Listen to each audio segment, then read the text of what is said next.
आओ आज अभी हम क्लास 6 का सुगम हिंदी व्याकरण शुरू करते हैं। इससे पहले हम लोग पाठमाला पढ़े थे, अब हम लोग व्याकरण पढ़ेंगे। पाठ 1 भाषा, लिपि और व्याकरण। भाषा मन के भावों तथा विचारों का आदान प्रदान करना ही भाषा कहलाता है। जैसे मैं बोल रही हूँ और आप लोग सुनकर समझ रहे हो, यह एक भाषा है। भाषा के दो रूप होते हैं, पहला है मौखिक भाषा, दूसरा है लिखित भाषा। मौखिक भाषा मुख से बोलकर अपने मन के भावों को प्रकट करना तथा सुनकर दूसरों के मन के भाव को समझना मौखिक भाषा कहलाता है। जैसे मैं बोल रही हूँ, उसे सुनकर आप लोग समझ रहे हैं, वह एक मौखिक भाषा का रूप है।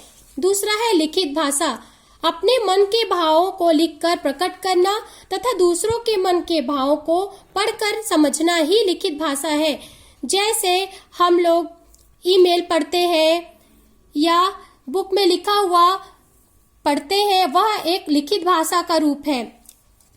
सांकेतिक भाषा, जैसे हम लोग चौराहे पे जाते हैं और वहां पे ट्रैफिक लाइट देखते हैं, तो जब भी लाल बत्ती जलती है सारी गाड़ियां वहां पे रुक जाती हैं और जैसे ही हरी बत्ती जलती है गाड़ियां चलने लगती है, तो यह एक संकेत है और इसी संकेत को सांकेतिक भाषा कहते हैं।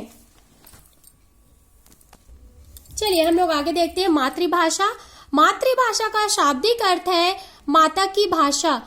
मातृभाषा से तात्पर्य उस भाषा से है जिसे बच्चा शैशवावस्था में सबसे पहले माँ से सीखता है।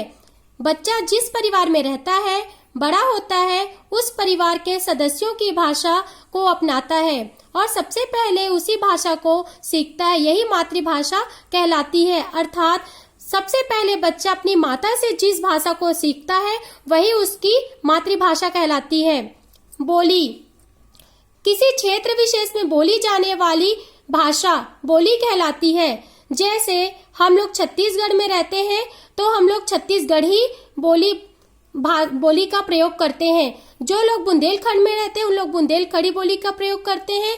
वैसे ही हरियाणा के लोग हरियाणवी बोली का प्रयोग करते हैं। तो यह एक क्षेत्र विशेष में बोली जाने वाली भाषा होती है जिसे बोली कहा जाता है। राष्ट्रभाषा, जिस भाषा का प्रयोग पूरे राष्ट्र में होता है उसे राष्ट्रभाषा कहते हैं। भारत की राष्ट्रभाषा हिंदी है। भारतीय संविधान के अनुसार 14 सितंबर 1949 को अनुच्छेद 343 के तहत हिंदी भाषा को राष्ट्रभाषा के रूप में स्वीकार किया गया है। इसीलिए हम प्रत्येक वर्ष 14 सितंबर को हिंदी दिवस मनाते हैं। आप लोग जानते होंगे कि भारत में अधिकांश जगह पर हिंदी भाषा का प्रयोग किया जाता है, इसीलिए इसे राष्ट्रभाषा का दर्जा दिया गया है। आइए हम लिपि पढ़ते हैं। लिपि वास्तव में होता क्या है कि प्रत्येक भाषा को लिखने की व्यवस्था अलग अलग होती है। जैसे हिंदी को जिस रूप में लिखा जाता है उसी रूप में अंग्रेजी को नहीं लिखा जा सकता, क्योंकि हिंदी की लिपि देवनागरी है और अंग्रेजी की लिपि रोमन है। तो भाषा के लिखने के चिन्हों का व्यवस्थित रूप ही लिपि कहलाता है। आइए व्याकरण की परिभाषा देखते हैं। व्याकरण वह शास्त्र है जिसके नियमों के द्वारा हम शुद्ध बोलना, लिखना तथा पढ़ना सीखते हैं। अर्थात व्याकरण भाषा के शुद्ध रूप का ज्ञान कराता है। जैसे कई बार हम लोग ये बोल देते हैं कि मेरे को बाजार जाना है, लेकिन वास्तव में मेरे को शब्द व्याकरण की दृष्टि से सही नहीं है। उसके जगह हम प्रयोग करते हैं व्याकरण की दृष्टि से मुझे बाजार जाना है।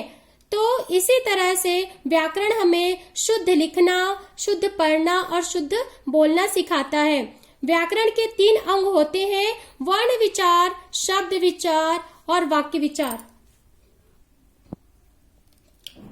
वर्ण विचार में वर्णों के रूपों का ज्ञान प्राप्त करके उनका उच्चारण और भेद लिखने की विधि के विषय में वर्णन किया जाता है या विचार किया जाता है।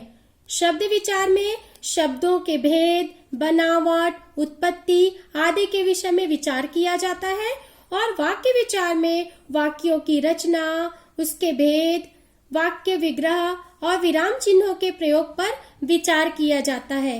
इस तरह व्याकरण हमें शुद्ध रूप से पढ़ना, लिखना तथा बोलना सिखाता है। इस पाठ के अभ्यास प्रश्नों के उत्तर आपको वेबसाइट पे मिल जाएंगे, वहां से आप इसे देखकर लिख लीजिएगा और याद कर लीजिएगा। उम्मीद करती हूँ आपको पाठ समझ में आया होगा।